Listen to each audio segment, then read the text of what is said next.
I'm the asshole for letting my wife's homeless uncle stay at our house. Let me tell you what happened. So, my wife's mom died of drug overdose when she was a teenager, leaving her and her little sister behind. My wife basically raised her sister in a really messed up house with their dad, then moved across the country for college and built a genuinely good life. She's come a long way from a lot of trauma. Her side of the family is, to put it nicely, a mess. About 3 months ago, my wife was talking to her grandmother, who's been fighting stage 4 cancer for years now. She's a lovely woman, and I genuinely love her. Grandma mentioned it was killing her that TU, the uncle, was homeless again.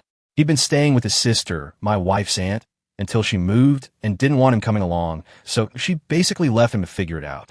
She gave him a car on the way out, one that wasn't paid off and whose title never got transferred. Remember that part. He drove across the country to stay with Grandma, but wasn't there long before her landlord said he couldn't stay since he wasn't on the lease. I never met this guy. My wife hadn't seen him in years.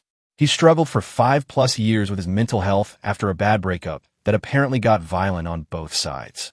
That's about all I know. So my wife and I talked. We're in a better spot than most, low to mid-30s with a house and an extra room.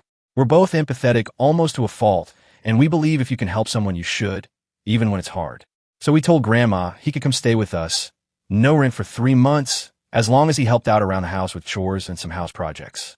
I've been remodeling a bathroom and could use an extra set of non-busy hands. He said he'd done construction and would be happy to help. He left immediately and drove across the country in 3 days.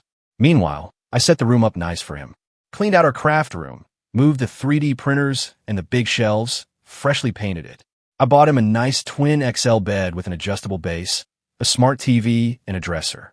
Left a drafting table in there because he likes art, and put in an AC window unit since that room sits at the back of the house and doesn't stay cool. Not huge, but a really comfortable space. He shows up drunk. He'd been drunk driving across the whole country. Long, slurred, incoherent speeches about nothing or about deeply traumatic stuff, including details about how my wife's mom actually died that she never knew as a child. Stuff we can't even verify with other family. He couldn't look at my wife without crying because she looks like her mom. After 2 days, we had to sit him down and ask him to keep that to himself. He also talks through everything.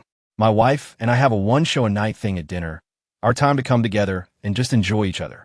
He talked through all of it every night for 4 days until I finally said as nicely as I could, "Hey man, you've talked through every show for 4 days. Can we please just enjoy this?"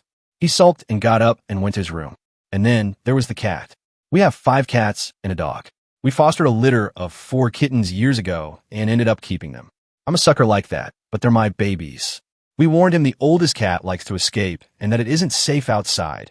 Cats have been disappearing lately, probably a coyote, so please keep the doors closed. He left the garage door open for 5 minutes while he messed around out there, and the cat got out. Follow for part 2.